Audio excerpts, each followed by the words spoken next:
Welcome to year 2 of A Mick, a Mook, and a Mike, hosted by 4-time Emmy Award-winning producer Frank Pace and retired New York City firefighter, 9/11 first responder, and Vietnam vet Billy O'Connor. Brought to you by We Can Coffee Company, manufacturer of freshly roasted premium coffee blends delivered directly to your door. This week's guest, former Brewers CEO and MLB executive Wendy and Laurel Prieb.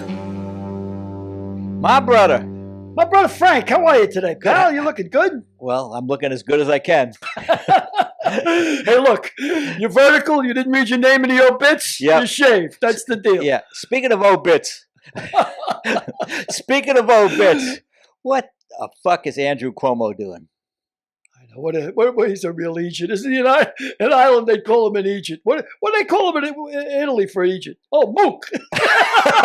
Oh, now I know, Mook. Pretty funny.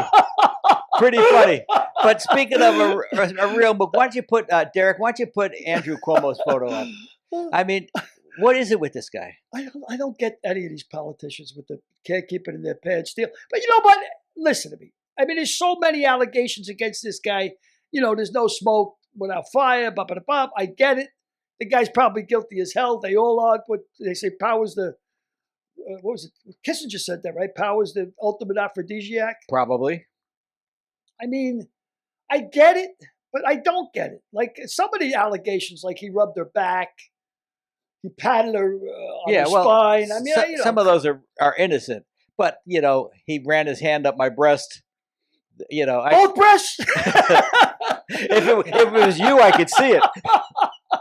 No, but I don't get it. Look, call a hooker for Christ's sake. I mean, if you're horny, get it done. It's like calling a plumber. Well, how'd that work out for Elliot Spitzer? Yeah, but when you do it, you don't put it all over social media. You know, like I don't get it. But they're all. I mean. And his brother Chris is covered for him by not. I can't mention anything about my brother's case. Oh, it's a conflict of interest? Conflict of interest. Did he say that? Yeah. Oh, I didn't see it. Yeah, I can't he's watch not Chris reporting Cuomo. anything on it. He drives me crazy, Chris Cuomo. I can't watch him. Yeah. I just, some people you just want to punch him in the face. They got that kind of face. I thought he was the Fredo of the group. But maybe Andrew is. You know, I actually met Mario. I didn't meet him, actually. I was sitting in a bar. Again, every story I got, I was sitting in a bar. I was at the airport, and I was with a buddy of mine. And we're sitting in a bar, and getting on first class was Mario Cuomo. Mm-hmm. And I saw him. He looked at me, and I looked at him. And I just gave him one of these. I went. And he went. And I went. And that was the extent of the whole deal. Hey, but before we go on to bash Republican, I want to mention our guest today will be Laurel and Wendy Prieb, the first family of Major League Baseball. So I'm looking forward to that. Yeah, I am too. You're stronger in baseball than I am. You know more about baseball than I do. I mean, you played baseball in college, right? Sort of. Sort of. Well, that's further than I got. I got as far as high school, and that was it. I pitched 1 inning. Gave up 4 runs in a 13-0 lead, and the coach yelled out, "Keep it up, Pace. You'll send them home happy yet." I was worse than that. I remember I was so bad they put me in right field one time in high school, right? The high school game. And my father had come to see the game, and I hadn't played. It was the 9th inning. We were winning by like 8-0. And the guy put me out in right field, the coach, and I played one play. One batter got up and he took me out and he put somebody else in. So I got the nickname Teabag. I said, it's like I'm in and out here. What's the deal? So, okay, I'm sorry. No, I was terrible. Can we get up our favorite punching bag, Donald Trump? Well, not simple. I mean, we're always an equal opportunity. Well, it's just a card. Punching grad. But look at the card. Does the one on the upper right-hand corner remind you of anything? Like the Nazi Party. Oh, you mean yeah. These are the official cards that Trump sent out. But these look like credit cards, right? Yeah, and they're absolutely useless. They don't do anything. Well, you know what's useless? Look at the lower one on the right. How do you spell official? OFFIC. On your right, my left. Yeah, okay. He's missing the I in official. Yeah. He's missing a few eyes. A few eyes in the ears. You know what this is to me? This is the 2021 version of the Pet Rock. Yep. Yeah. You're selling a pet rock here. This is what you're doing. And you know what? Well, he's asking all of his supporters to vote on which one they want to be the official Trump card. But you got to buy this, right? I don't think so. I think you're going to get it, but I wouldn't be surprised if you buy it. This reminds me of Menken's famous quote: "No one's ever gone broke underestimating the intelligence of the American public." Absolutely, and Trump's making a fortune. He's talking about, you know what? I mean, all the politicians are crazy. I mean, It's both sides of the aisle. It's ridiculous, man. I remember reading, I guess, a couple of years ago, they were bashing some Democrat. He was talking about some island in one of the archipelagos. It might have been the Philippines. And he was talking about everybody lived on one side of the island. How come the island doesn't tip? And these are people that are literally ejected. What's her name? Babbitt? What'd you say her name was? Ashley Babbitt? Ashley Babbitt. Babbitt. Right. The chick doesn't even have a high school diploma. Okay, Yeah. I get it. You know, like, the only thing you have to do in this country to get elected is be electable. That's pretty much it. Yeah, Babbitt and Bobbitt. Elena Babbitt. Now she's a. I have a personal Vendetta against her. Yeah, I mean that's above and beyond. Yeah. You know what I mean? Yeah. Circumcision is one thing. By the way, circumcision. Ever tell the story? By the way, what is it? What do they call them? A moil. It was a moil, right? Keep this clean because we got the Priebs coming on. It's pretty clean. Okay. It's a moil, right? And he's 50. He was a moil for 50 years, and he finally retired. And he brought it. oh god, He saved all the tips for the circumcision, right? And he wanted to have something special done with him, so he brought it to a leather goods store. And he came back a week later, and the guy had made all the tips into a wallet. And he says, 50 years, I'm a moil, 50 years, and this is it, a wallet? The guy says, yeah, but if you rub it, it turns into a suitcase. Oh, more witty banter from Billy O'Connor, my friends. Oh, I don't do Jewish jokes too often. Oh, that's crazy. Anyway, can you get this down? I've looked enough at this, but that we remind me. Somebody said about politics, it's show business for ugly people. I always heard it was the last refuge of a scoundrel, and it's both sides of the aisle. I mean, a lot of these guys are total idiots. I mean, it's incredible to me. How many congressmen are there? 435 congressmen? I don't know. 100 senators? 435 congressmen? I mean, it's some gig, man, they got. Yeah. They work half a year. God knows what kind of expense account they got. It's amazing. Both sides of the aisle. It is both sides of the aisle. Morons. Can you put up the Weekend Coffee logo, Derek? Yeah. Because before we bring on this week's guest, we're pleased again to have our sponsor, Weekend Coffee Company. We're very enthused about this sponsor because they make great roasted blends, and by the way, it's delivered right to your door.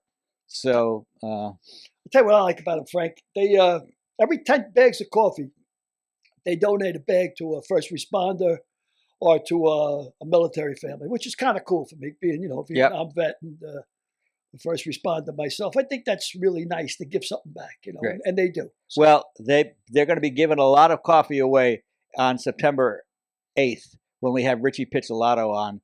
Richie Pitch. Richie Pitch. So why don't you tell us a little bit about Richie Pitch? Quickly. I don't have any quick stories. Richie's worse than me, by the way. Richie was one of the guys that actually walked out of the Twin Towers, man. I mean, the building collapsed around him. He was trapped for 4 hours. Yeah, he was trapped for 4 hours. Wow. And he'll be a great guest. Yeah, he wrote a book called Last Man Down, which was a testament to what he went through in the building.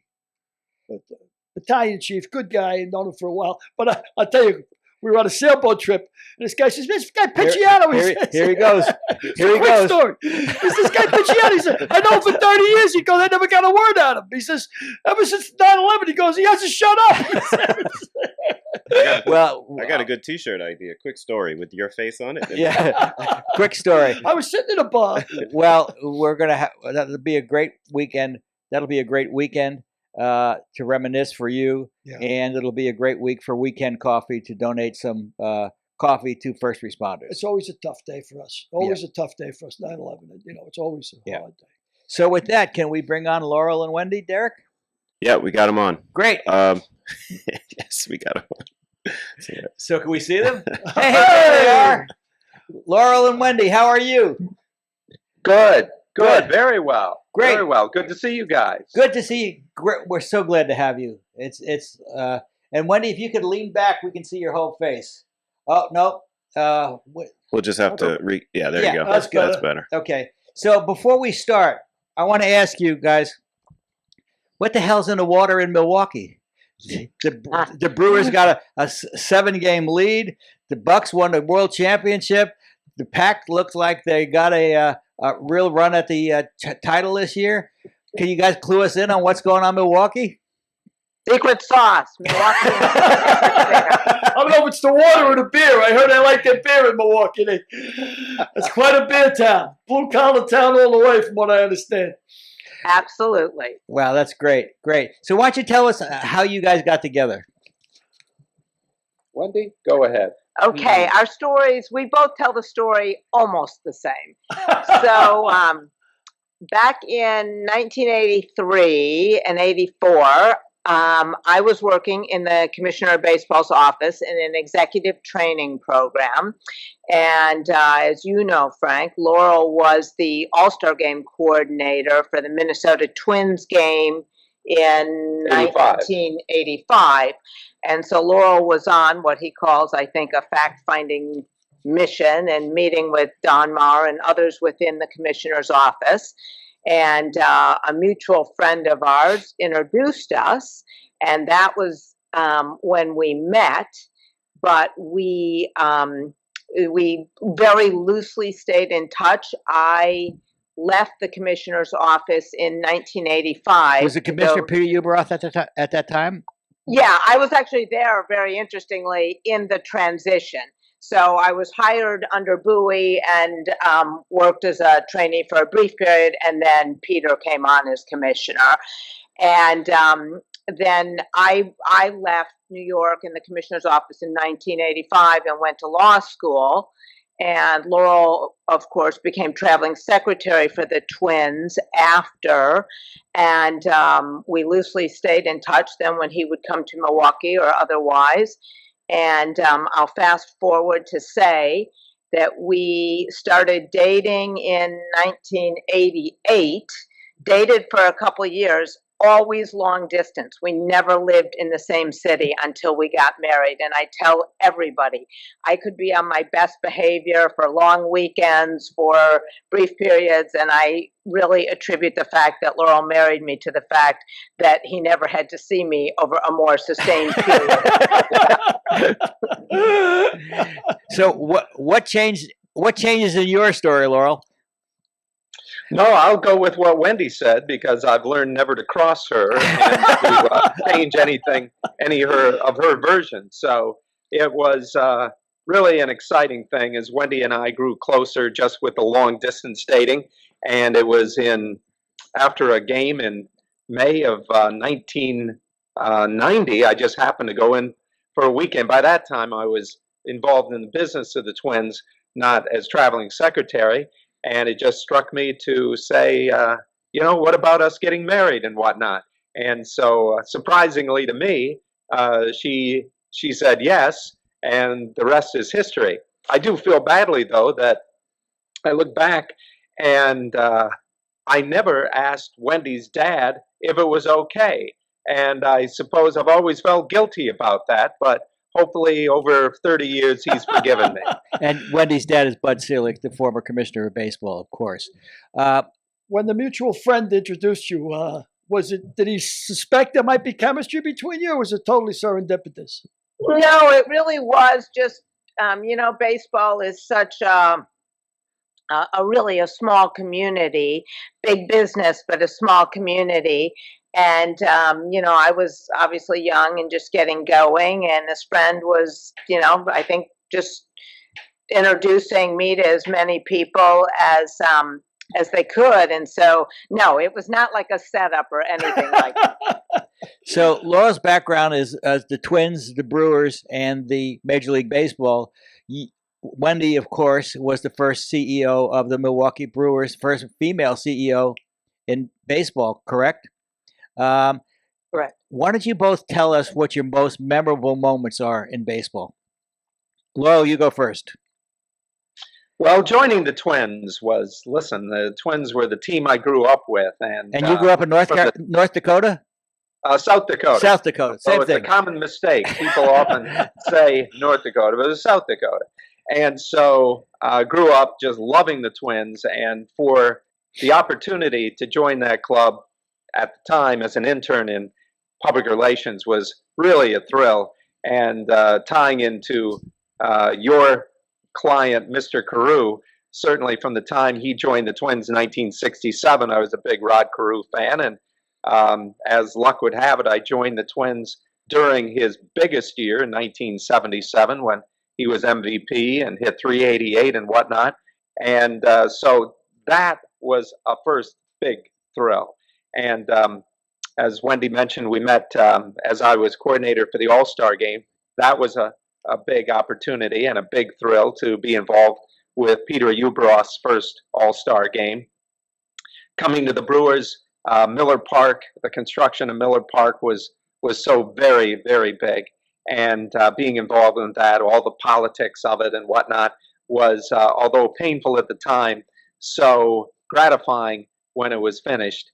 And still look back at that. And every day when we watch the Brewers on TV, certainly it's a thrill to look at Miller Park, now American Family Field, and know that we were so involved with that at the time. And lest I forget, of course, being the traveling secretary for the Twins in 1987 was probably the creme de la creme, the team I grew up with finally winning everything, and that was big. So that would sum it up for me, I think. Great. Wendy? So I think for me, I'm a lifelong baseball fan, but I joined the Brewers on February 12th of 1990 and was with the club for 15 years. And we had our ups and downs and trying days, but I will say this, 15 years, and I would not trade a day of it, including days that maybe I'd like to forget.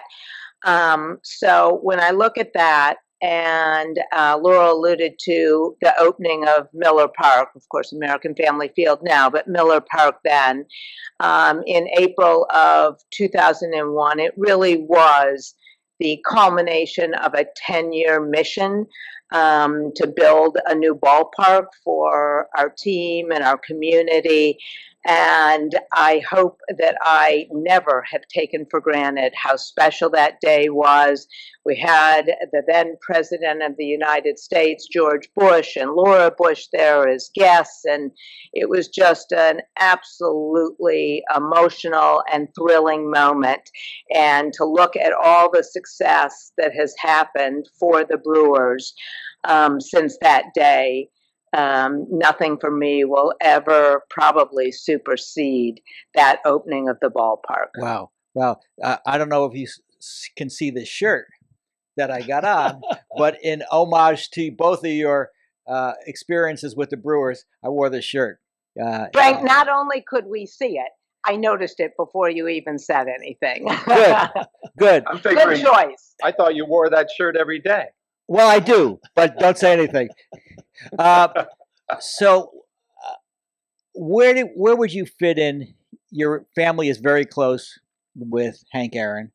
Where would you fit in Hank Aaron's return to Milwaukee, and how? Why don't you a little expand upon your family friendship with Hank Aaron? And I think Derek has a photo here also.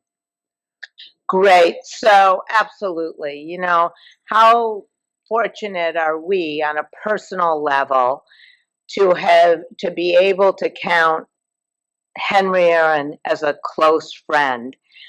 He's a legend, and everything he accomplished, not only within baseball, but for this country. And to be able to have had all the experiences that we have had with both Henry and his wife, Billy, is something that we truly cherish. And when I look back to when Hank joined the Brewers, it was 1975. I was 15, just to put it into some context. Wow. And it was so exciting for our community. The Brewers were an expansion team. They'd played their first year in Seattle as the Seattle Pilots. And my father often says, you know, he wanted a team in the worst way, and that was sort of what he got, because the team was not a competitive team. And the Braves, who had played there, of course, from 53 through 65, never had a losing season. Great teams led by, you know, Henry and Eddie Matthews, and really, when they departed, it broke the heart of Milwaukee and Wisconsin and baseball fans.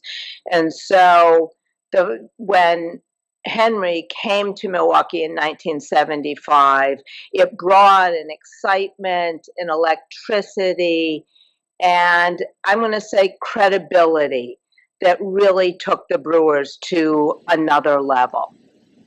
That's terrific. That's terrific. And he was such a Nice man, wasn't he? You know, the thing about there's so many things that you can say about Henry, but I think the thing that always struck me most was how humble he was. And whenever we'd see him, the first thing he would do, he'd ask about our daughter, Natalie. I mean, he just had such a huge heart for people, hence his Chasing the Dream Foundation and lifting others. I mean, that's really at his core who he was. So, you know, especially for people who don't know him, you see him as this larger than life figure, and certainly an American icon. But if he was your friend and you knew him, he was humble. He was very interested in you and what was happening in your life. And that's really what made him so special. He never changed with all the success he had, all the honors he had. He was the same person. Yeah, there's a picture of Hank with your dad in little bit later in life. He was a great guy, and he's got two pens in his hands, so I'm guessing he's prepared to sign autographs. Class Yeah, I'm guessing. And I will tell you, you know, as you well know, one of my father's absolute closest friends, and in fact, just recently, you know, I think it was at the All-Star game we were talking, because of course Billy was there, and they did a wonderful tribute to Henry at the All-Star game this year. And, you know, my father said, yeah, I still just, you know, I really miss them. You know, they talked really frequently on the phone and saw each other and just had such a special and long friendship. Yeah. I'm guessing you also got to develop a pretty good relationship with Robin Yount, Hall of Famer. Absolutely. And Robin will tell you what a huge influence Henry coming to the team in 1975 had on him and his development, not only as a player, but as a person. And Robin, of course, played his whole career for the Brewers. And I'll say, I used to sometimes joke, my father, of course, has 3 daughters, but I sometimes felt like there was a 4th child in the family, and it was Robin, because Robin and my father were always very, very close as well. And again, just sort of salt of the earth, played the game very much like Hank did, and that all he wanted to do was win. It wasn't about his own personal stats. It never was, even in his MVP season. And he wanted to win, and gave it his all every day, every at-bat, and just a role model for every Brewer who has followed. We often play a game, This Week in History. So I'm going to ask Laurel, This Week in History. It's not exactly This Week in History because today is it was a week ago today. But what do you think happened on August 4th, 1985, Laurel? August 4th, 1985. Well, it might be something to do with Rodney shooting to left field, which he often did, of course, a single over the head of, I believe, Ron Washington, the shortstop. Wow. And dunking in for number 3,000 off of the great left-hander Frank Viola. Yep. That's fantastic. And do you recall what else happened that day? No, I'm a baseball guy. That's where I'm afraid you're about to embarrass me of something I ought to know. Well, I would think you might know it. Tom Seaver also got his 300th win that day. That is correct, and I guess there again, I'm Twins oriented, so Yep. I should pay attention to the rest of the game as well. But all attention on Twins and former Twins. Don't worry about it, Laurel. He gets me all the time with this game. Bill, you know what happened in 1941 on December 11th? Give me a clue. Well, Laurel does know more about Rod Carew than I do. Wow, that's saying something. He's incredible, and I'm thinking that we're talking about Robin and Rod. Didn't Rod make the final out in the 1983 fifth game, deciding fifth 82. game? 82. And didn't he line out to Robin? He did. At short. He did in yes, in California, yes, or in Milwaukee. against the Right. And again, I was representing Pony Shoes at that time when they were my client, and I had a lot of Angels under contract. And when we won the first two, when the Angels won the first two games, I had T-shirts printed up for them that said 1982 World Series and California Angels at that time. And I never got a chance to use them. They were I had to send them to Panama because the Brewers broke their heart winning 3 straight games to clinch the title. I'm not going to say that we were sorry about that. And I believe at that time we were the first team to ever come back from being down 0-2. It's happened since, but I don't believe it had happened before that. That team was so hard. You put the kiss of death on them. I think I did. I spoke too soon. That team was Harvey's Wallbangers, correct? Harvey Keene was the manager. Wow. And remember, Harvey Keene, now I don't know the answer to my own question, but was Harvey Keene, when he was a player, traded for Rocky Colavito? That's very good. He was. Wow, I thought of the answer while I was speaking the question. Harvey Keene was a player. He was absolutely the right manager for that team and the right manager for Milwaukee. He just let them play. That was a really talented team. And I don't know if you remember, but actually Buck Rogers had started the season as the manager of the team, and the team was underperforming and made the change. And once they made the change, that was it. They took off. I think Rocky Colavito was a Bronx boy. I think he came from my neck of the woods. I think he was. Yeah, I think he played good Pony League and everything down there in the Bronx. Pretty good. The reigning home run champion for the reigning batting title. Yep. Yeah. Things you remember from when you were a kid. Well, you're hearing these names, Robin Yount and Colavito, Eddie Matthews, Henry Aaron. You get the old school class. You know what I mean? Just class, an old school work ethic, you know? Do you think the current players will have the same effect on the younger players that those players had on us?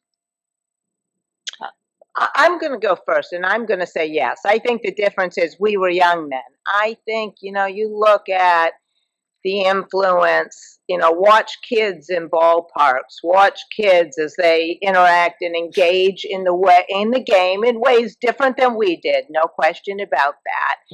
But, you talk to kids, you ask them who their favorite player is, who their heroes are. And there are so many great young players in the game today. I think so. And I think one of the most special things about baseball is just that.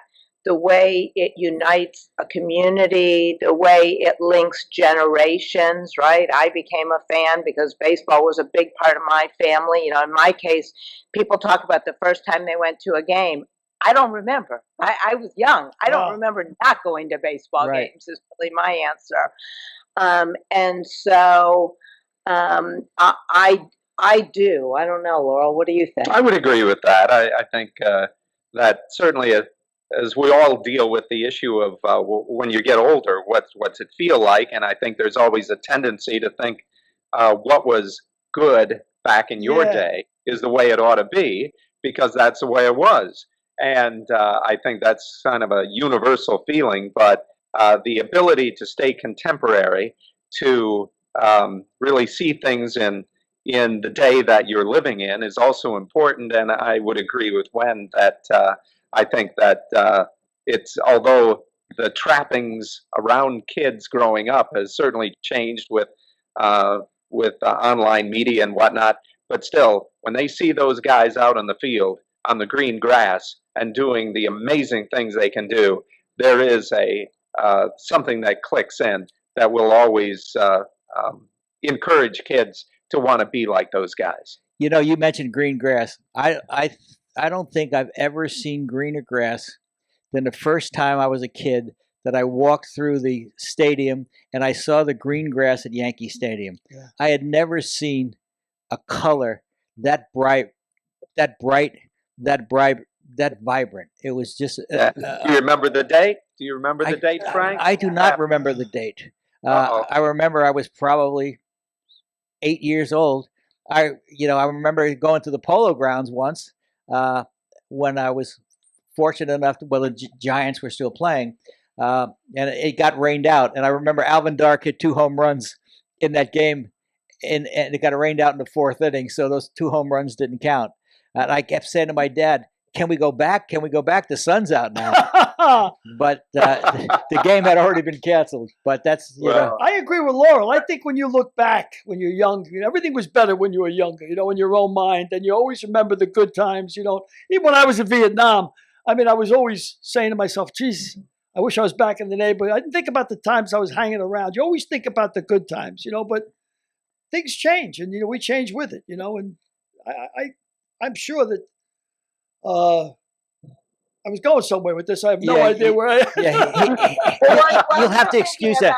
Frank, I wanted to share a fun little fact that I'm not sure if you know this about Laurel or not, but I'm going to share it here. Did you know that Laurel carries in his wallet the ticket stub from the ticket to the first game that he attended at the old Met Stadium? Wow. Did you know that? I did not know that. I did not. I don't have my wallet on me right now, but it was July 31st, 1965. Twins beat the Orioles 2-1 in 11. Not that it matters that much now, but I still remember it like it was yesterday. Wow, that's incredible. Our mutual good friend Johnny Bench said to me one day, he said, sometimes the Hall of Fame doesn't feel as special to me anymore. And I just jumped on that and I said, why do you think that is, Johnny? I said, do you think that's because when you were inducted, Joe DiMaggio was there?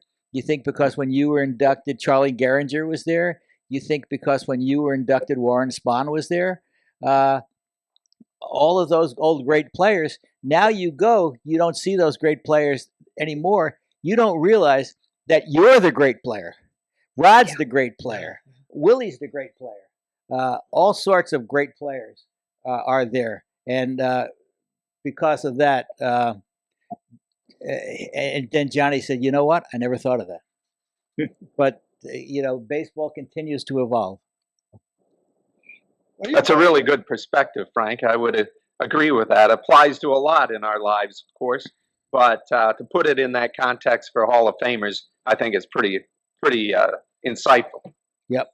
Well, you talk about lips, about how proud you were when your dad was up at Cooperstown. When Rod was my dad was a piano tutor in North White Plains, New York.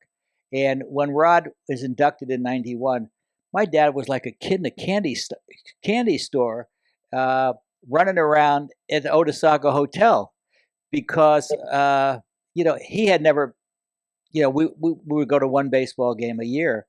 And he was running around taking Polaroids with Ted Williams and Joe DiMaggio, Yogi Berra, Pee Wee Reese, and then going back and getting them signed. So that was Cooperstown, as you know better than I, Cooperstown is a very, very special place.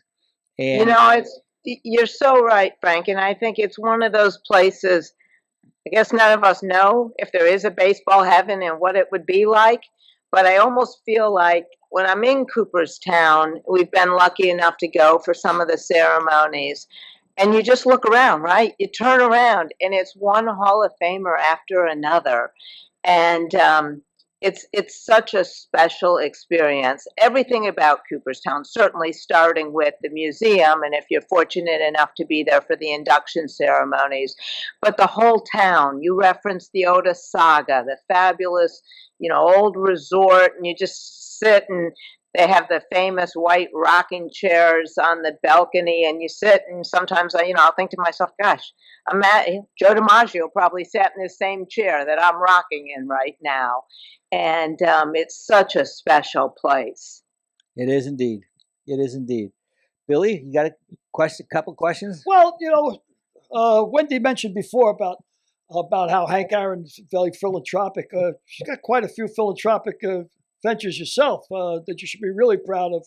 I have two daughters and a granddaughter. Frank has a daughter and a granddaughter. And you're an advocate for women's rights. I've read that about you, which I think you must be. I want you to tell us something about that. Yeah, so I am. When you have a little bit of success, you gain a voice, and you get to decide how you want to use your voice. And I was really lucky because I had a father who believed in me, and not just believed that I could be, an executive in baseball, but from the time that I was young, it never really occurred to me that because I was a woman that there'd be doors that wouldn't be open to me. And as I got older, of course, I started to see things that maybe I didn't understand, but I always knew that sometimes maybe my father even believed more in me than I believed in myself. And everybody needs somebody to believe in them. And so there's a number of different things that I do and I'm involved with, but there's something I want to talk about that when I was with the Brewers that we started that I'm particularly proud of. And, you both mentioned that you have daughters and, girls like to play baseball or softball or fast pitch as well. And for me, it's not about, the best of the best will become Olympians and maybe get collegiate scholarships and all that. But I really like to focus in some ways the same way that Henry Aaron did on youth, because if you don't have the opportunities when you're young, they're not going to come to you as you progress. And so back in I guess it was right around 2000, we formed a program called Girls of Summer. And it was that time the first program that had been done through a major league team, Milwaukee, a public school system, in our case, of course, the Milwaukee public school system, and the Girl Scouts. And it was a great collaboration that I'm really proud to say continues to this day.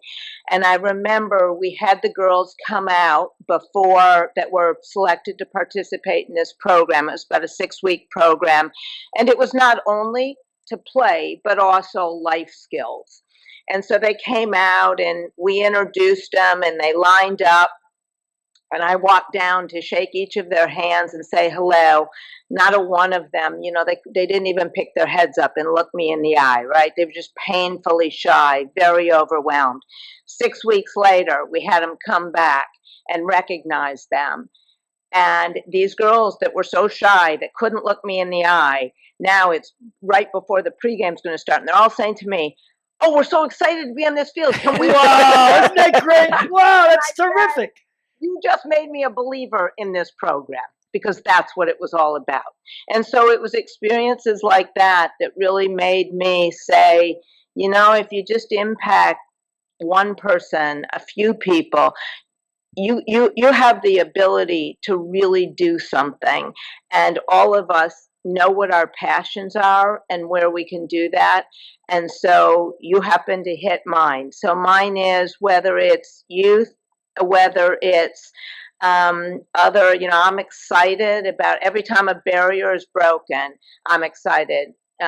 Kim Ng becoming a general manager. Seattle Mariners just named a new female president that's starting, and so I love to see women not only in baseball, not only in sports, but any barrier seems insurmountable until it's broken, and so I now spend a lot of time, whether it's mentoring, whether it's being involved in other ways to help particularly with women and young women.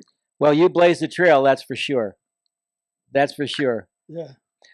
Laurel, so now you're the Vice President of Special Operations for Major League Baseball. Why don't you tell us a little about that job? Well, I was, but I can, I suppose, update you on that one because at the end of last year, there was an opportunity with a very nice retirement package that MLB put forward. And so I did accept that.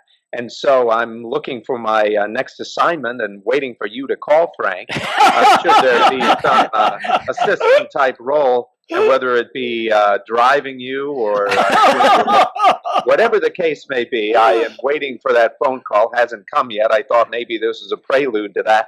But on the heels of that, one opportunity that did keep me with a lifeline back to MLB was I should back up. One of the things I was doing the last few years was being an advisor to baseball's internal charity, the Baseball Assistance Team, acronym of BAT.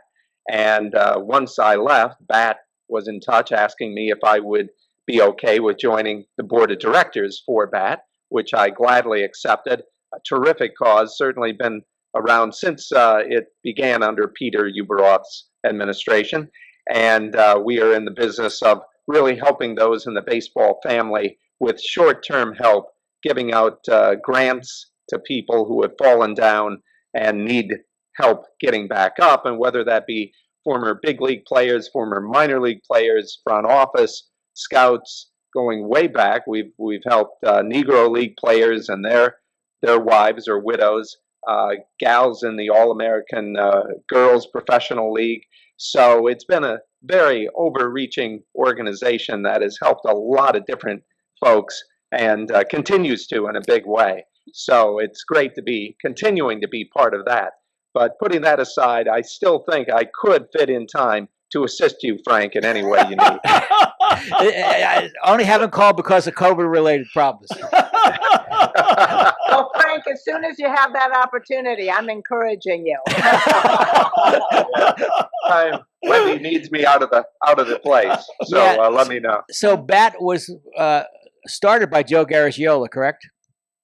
Joe was certainly among those prominent former players who approached Peter Uberoth to really advise him that there are a lot of players, prominent players, Hall of Fame players back in those days that had really fallen on hard times and needed help. So Joe was certainly one of the linchpins of getting this thing underway.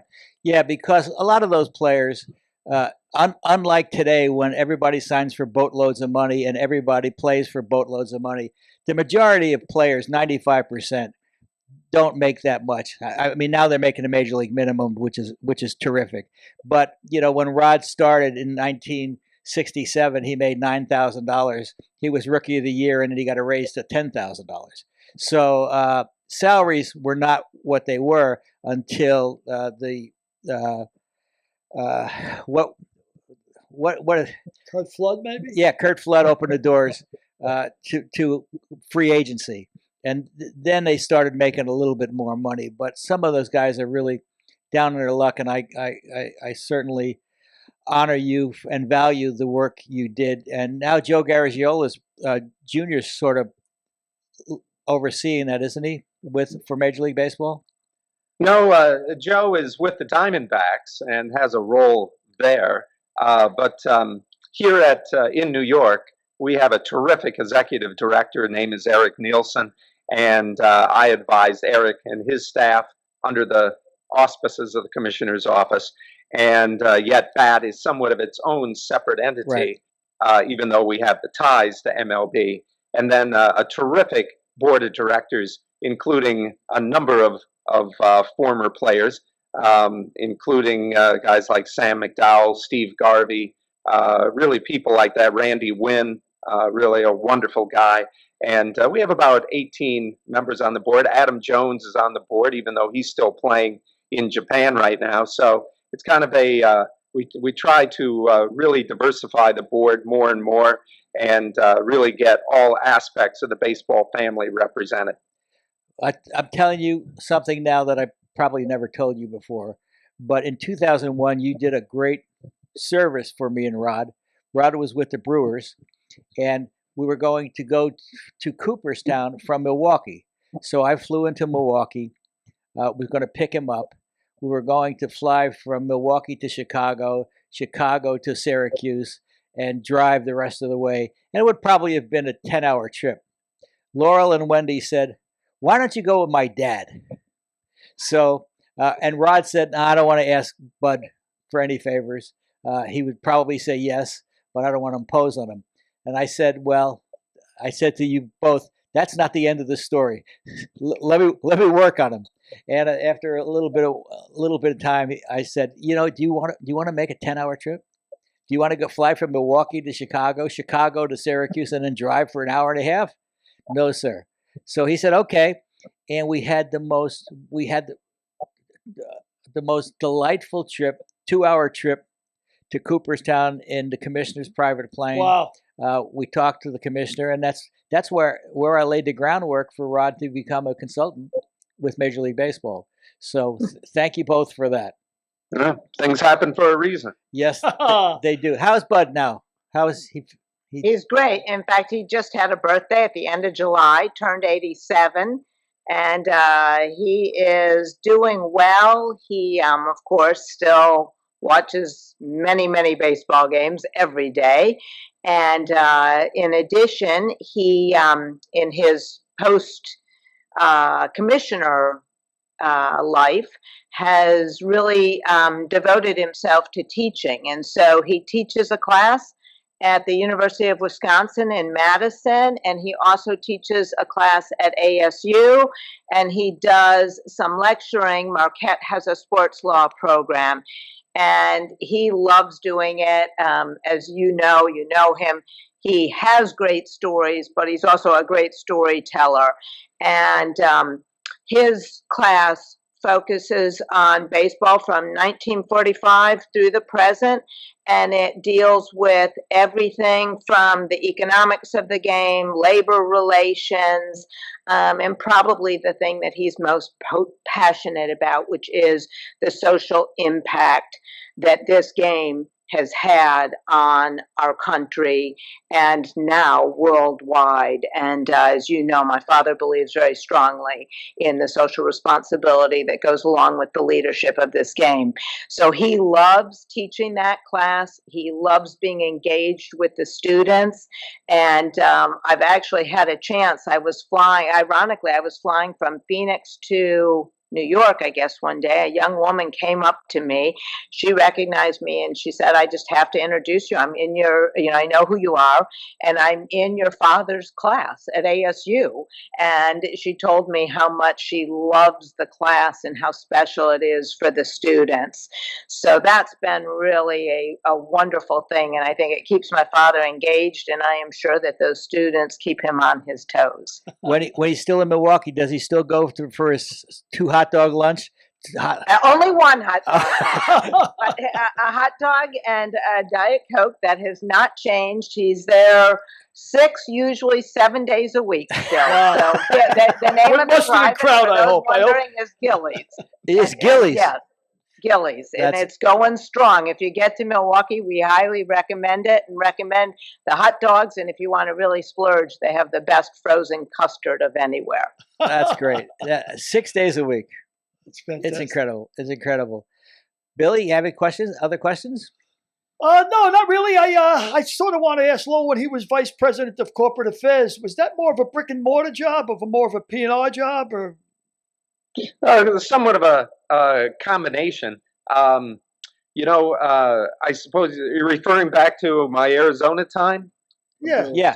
Or to the Arizona time it was a terrific 11-year period in which really tried to make the world smaller for the teams in the West, and did a combination of traveling around trying to touch as many people in those 10 West organizations as possible, held best business practice meetings for various disciplines within those clubs, be it the ticket people or the marketing group, stadium operations, the lawyers, whatever, And, I figured that the more that they can get together and talk about things with MLB tying it together, the better off we're going to be as they get to know each other. Certainly even in this day of emailing and great communications as we have, I've always been a believer in face-to-face communications as being a way to really get to know people a little bit better. And, it seemed to do well. And the clubs really embraced that well. So we did that for 10 or 11 years, and it was a wonderful time and got me around to certainly see the clubs and at least give them a feeling that someone from MLB was there and interested in what they were doing. And I'm going to just say, and I'm biased, but I know and have a lot of friends in baseball. And if you said to me, what's the most important part of all your baseball experiences? For me, it's my relationships. But I'm going to say this. I don't know anybody in this game who is as well liked and respected as Laurel, up and down, whether it's Central Baseball or the clubs, and whether it's players or front office or umpires.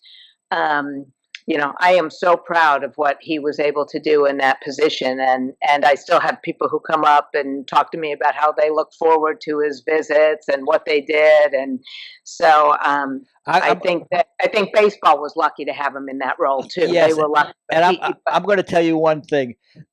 Billy called me when he's doing his research. He said, "Let me ask you a question about this guy. Is he legit? Everybody loves him." Yeah, actually, that kept popping up. Nicest man in baseball. Nicest guy in baseball. I said, "What? This guy's unbelievable. He's got no enemies. Unbelievable." Okay, yeah, and okay, Bill. So let me tell you, I like to think I'm a nice person. People like me, but I am going to tell you something. When you are married to Laurel Prieb, you cannot, by comparison, you do not measure up. So that's you don't get into. I don't know if any of that's true, but it gave me the opportunity to have dinner with Frank a couple times in Los Angeles. I still remember one night at the Palm Restaurant. I was so impressed that you were able to break away from your hectic schedule and come down and have dinner with me one free night there, and very memorable. Well, you guys both came out, we visited the set when Natalie was real small of Suddenly Susan. And then we got together to reunite when I was in New York for Murphy Brown. So I value our friendship greatly. Let me ask you this. Since you're both away from the game now, what do you think about Major League Baseball incorporating the Negro League statistics into Major League Baseball? Well, I'll jump in. I think it's great. I think it's complicated. At Elias, I have a very good friend who is really the lead guy. His name is John Lumbombarda. Elias Sports Bureau. Yes. Yeah. Yes, who is really the lead in trying to bring together and to make apples and apples out of all of this. Not the easiest thing to do, but I think it's wonderful. And when you take into account that you had all of these amazing individuals who were easily as talented as the best players in Major League Baseball at the time, but due to just the tragedy, and I will call it the tragic circumstances of the time, were never able to play Major League Baseball until Jackie Robinson came around in 1947, that to be able to bring them that added respect by incorporating their numbers into baseball's numbers is really good. But I will go back to also saying that it's not the easiest thing to do because, there's a lot of apples and oranges that you need to try and work out. And I guess I would just add the perspective of, one of baseball's proudest moments is Jackie Robinson in 1947. And, now people, especially younger people, you have to remind them how important that was. The U.S. Army had not yet been integrated. Brown versus Board of Education had not yet happened. We were a very, very, very segregated country. And so I think anything that baseball can do that leads to both inclusion, but also telling the history, our history, the country's history, I think can only be a positive. Well, you mentioned Jackie Robinson. I want to take a moment to mention Larry Doby.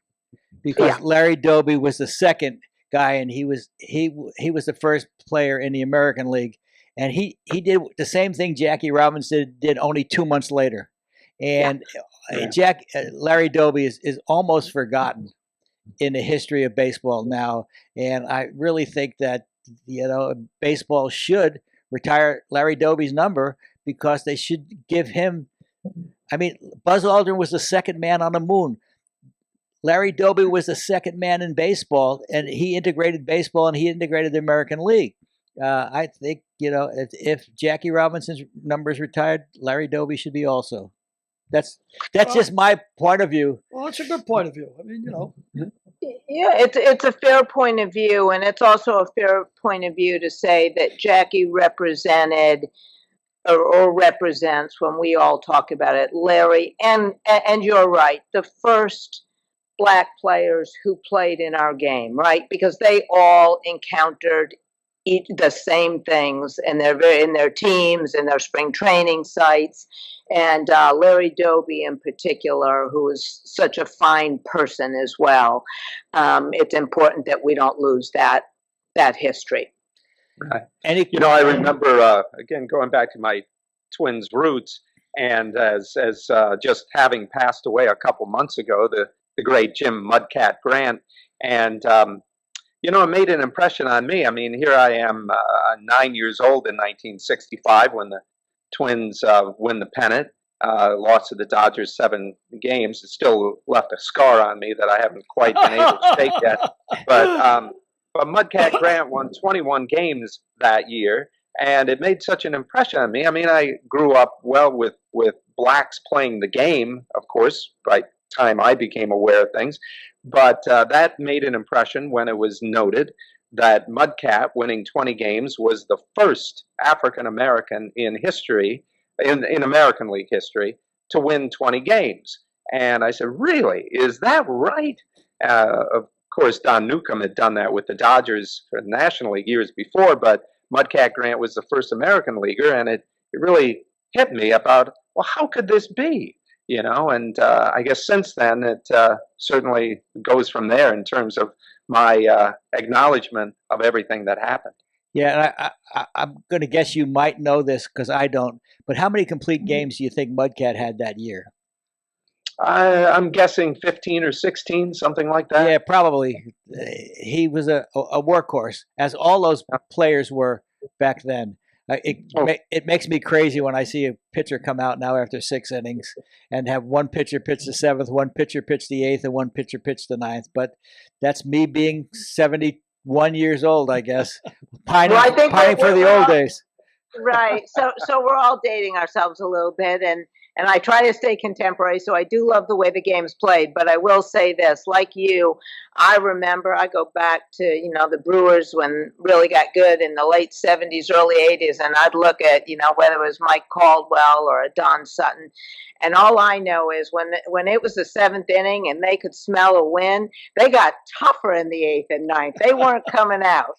But, of course, that was a different time. Was a different time. When you talk about 82, I always lament the fact that the Angels picked up Tommy John instead of Don Sutton, because Don Sutton went to the Brewers and was an integral part of putting them over the top.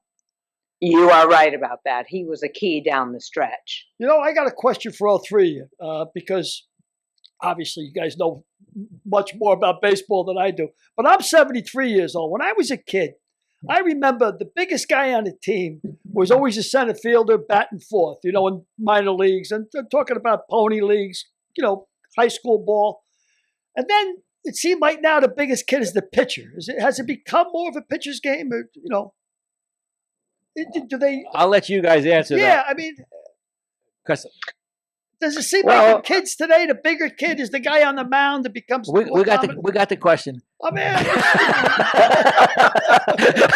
mean, everybody looked at me with blank stares. I figured we got the question. Answer, because he'll have a more thoughtful answer. But I'm going to say it's right now. It's a power game. It's power pitchers against power hitters. Right. Okay. And so, every once in a while there are a few finesse pitchers, but not like there used to be. And look, that's just athletes are stronger, their training is better, the equipment's better, and so I'm not sure. I think it depends team by team. I'm going to put in a plug for the Brewers because right now we love our starting pitching, we love our bullpen, and we love our hitters and our fielders. So we think we've got it all. I think it is true that I always like to say how kids playing baseball that you don't have to be 6'5" or weigh 280 pounds in order to play at a professional level. And thank goodness for guys like Jose Altuve, who is what he is, and one of the best players in Major League Baseball, who stands all of about 5'5", maybe on a good day. But it is true that certainly guys are bigger, stronger, faster, and I suppose that applies to pitchers as well. But remembering back in the day when shortstops were generally about 5'9" and weighed about 170 pounds, dripping wet, whereas now they're you look at guys like Correa, and over the years, I suppose Ripken really started it, Cal Ripken, being of a much bigger size and able to swing the bat far more. So, bigger, stronger, faster, power game is indeed the case. But I like to think things go in cycles, and that there will always be a place for kids who can make up for lack of size with other talents in this game. The biggest player when we were growing up was Frank Howard. Yeah. Of the Senators, Washington Senators, and then became the Dodgers. Now it seems like the Yankees' entire outfield has got guys as big or bigger than Frank Howard, and that includes a lot of pitchers also. Wendy mentions finesse pitchers. I'm going to ask Laurel a trick question. Does Laurel know who the toughest pitcher Rod Carew ever faced? He was a finesse pitcher. You'd better fill me in. I've no doubt I've heard it, but I can't remember that answer now. Rudy May. Oh my goodness gracious! He was a finesse guy, good left-hander too, and he wasn't only Rodney's toughest guy. It seems to me the entire Twins team could say that about Rudy May because he had the Twins number. Yeah, Rod caught up to him at the end of his career, though. He probably ended up hitting 290 or 300 against him for his career. But early on in his career, he was a 210, 220 hitter against Rudy May. But he did catch up to him. All right. Well, sooner or later. Any closing questions for Laurel and Wendy? Derek, do you have any questions? Yes, I do. I got one big question. So you guys have big network, a great connection with baseball, and a lot of experience, a lot of resources. Is there a project that you would love to do that maybe requires, sort of like Jeff Bezos and his spaceship? Is there some sort of project for you guys right now that you'd like to talk about, or that it's really difficult for you to get off the ground? That's a great question, and I don't have anything, but there is, it's not a project, and I don't have a vision for it, but it's something that I see as an opportunity, and that is, and it goes back to something I said earlier, and that is, I'd like to see women's high school and collegiate softball, fastball programs continue to get more visibility, and of course then at the professional level too. And as more and more girls are playing, I think that there'll be more opportunities around that. So that's something that I don't, and again, I wished I had a clear vision for it at this point. I don't, but it sure is something that I would like to see happen. Terrific. Billy? I would second that for Wendy, is that she is such a wonderful advocate for women in sports generally, and for women, period, in whatever endeavor they're doing, as she has been a very diversified businesswoman away from baseball as well.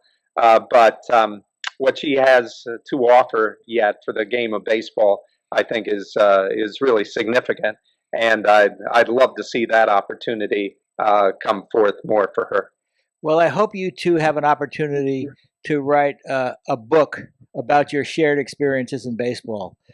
You've done so much, and you each have been so influential over the course of the last 40 years.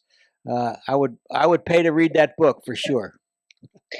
Well, we've been lucky to both do what we love, and we've been lucky at times to do it together and always to support one another in it. So I'll say that I said early on that I was lucky to have my dad who believed in me from the time I can remember. And as I then developed in my own career, my two biggest fans have always been my daughter Natalie and Laurel. Even when maybe I didn't deserve it, they were always behind me. So I really appreciate it. And as you guys know, you do things as a team. It's nobody does anything alone. And we would be remiss if we didn't give a shout out to Miss Natalie Prieb, who's now working for The Hill in Washington, D.C. So I'm very proud of her. She's become a great young woman, because I remember the first time I saw her in the press box at Milwaukee, she was going through and picking out desserts from the dessert tray. That's exactly, boy, you got a good memory, Frank. You loved to do that as a kid. Can I tell you one funny story? Do we have time? Sure. So, of course, we would have loved Natalie to grow up as a baseball fan, but your kids, as you know, you guys are parents, you got to let your kids find their own way in the world. And when we were in Milwaukee, of course, we were around the ballpark a lot, and she was very young, but we'd often have her come out for weekend day games. And so she spent a lot of time, or as much time as she could as a kid, around the ballpark, and she loved it. And you're exactly right. She liked to serve the dessert. She didn't know what was going on. She had her own little games, and sometimes her desserts were concoctions. She'd mix a little Caesar salad with a little caramel apple, and she'd hand it to somebody. So, the creativity of a young person. And then we moved to Arizona when she was 7. And the next summer, we went to Milwaukee for about 2 weeks, and we saw a fair amount of games, not surprisingly. And so then we go back to Arizona, and I can still remember it. I'm driving down Camelback Road, for anybody who knows Arizona, a major thoroughfare. Natalie's in the back seat in her car seat, and she says, "Mommy, I really miss Milwaukee." And I think that's odd, only because now we've lived in Arizona a year. She's got her friends. She likes her school and all that. So I said, "Really?" I said, "Well, what do you miss most?" And she said, "Well, I used to go to so many ball games there, and I don't go to as many games here." And that was like sticking a dagger in my heart. And I realized that Laurel and I, we went to a fair amount of games, but we also watched a lot of games on TV, right? Because we also wanted to watch Brewer games even when we were in Arizona. And I realized, an 8-year-old doesn't want to watch games on TV. They want to go to the ballpark. So the next year, we became season ticket holders for the first time, and went to as many games as we could and would bring friends. The one thing I wasn't successful at, I loved to keep score, especially as a kid, and I tried to get her to keep score. We bought her the cutest little scorebook and all, but I always ended up keeping score. But P.S., she's become a great fan, and even a bigger fan, actually, once she left us and she went to college, and a couple of her friends were big Cubs fans, so that was a great rivalry, and she's a great baseball fan today, and an aspiring young journalist as well. Well, we'll look forward to seeing more of Miss Natalie Prieb, that's for sure. Anyway, thank you so much for being a very gracious part to of come the on the stuff. show. Thank you so much. Pleasure to meet you. Everything I promised you delivered. Well, thank you, Frank. Thank you, Billy. Thank you, Derek. And I really enjoyed this opportunity. It was a lot of fun. Thanks, you guys. Great. A lot of great memories. Continue success in everything you do. To you too. All right. Thank you. Bye. Okay. See y'all. So we've done very interesting. Yeah. It really got me when they were talking about how baseball is like a window to history. Because I'm a history nut. And Right. you talk about Jackie Robinson, then you go back with Larry Doby, and I often think about the heavyweight champs of the world. About different ethnic people coming up in the early days. The Irish had a hard time coming to this country, and you had John L. Sullivan and Corbett and Fitzsimmons and the rest of them. And then after that, I mean, the Italians, Marciano and also the black experience, then later on the Latins. You can almost look a window of history through the heavyweight champions. You know? And baseball's the same kind of thing, which brings me to history with Lamar's Gamble. Oh, yes. Why don't you... Because this is a little window to history as well. I see you've got a bookmark. Oddly enough, you got a bookmark from If These Lips Could Talk, which was our first book. But why don't you read us a segment from it? A brief segment. Very brief. A brief segment. Brief, Frank. But you know what? Really, sports is a window to history, I think. And like we've often talked about, this merger couldn't have happened had it not been for the 60s and the time of the 60s. And... You lost your place? No, I got it. I'm trying to figure out a good lead into this, Frank, to make it as quick as possible. Read it. All right. So Namath is being introduced as the quarterback to the Jets in Toots Shores, which is a famous watering hole in New York. And the press is on him. And they say, Joe, you're portrayed as a ladies' man, a party animal. Can you sustain your Playboy image and still produce?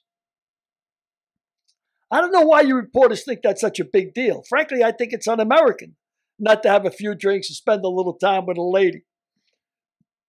Besides, I only drink in two situations, Namath said. When I'm alone and when I'm in company. He says, come on, I'm no hypocrite.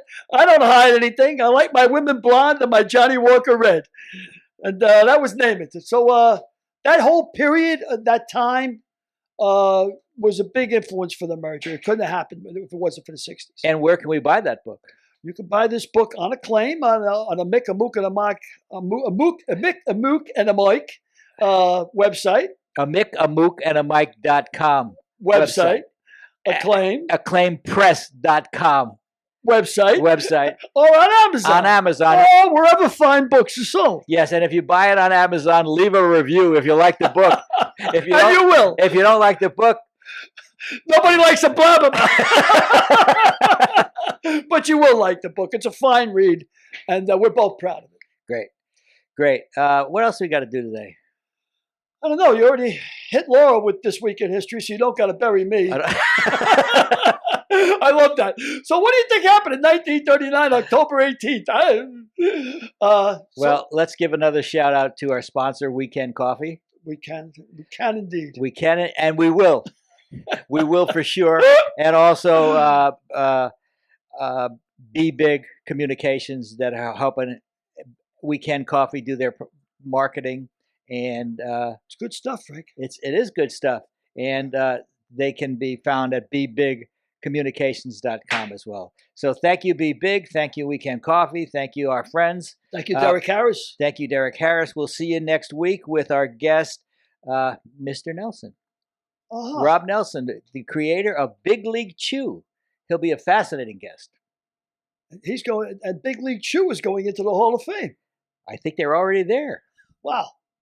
So that'd be interesting. Guest, so chew on that. All right, brother. All right. Be well, my friends. Take care. Thank you for tuning in. Next week's guest, entrepreneur, inventor of Big League Chew, and minor league pitcher, Rob Nelson.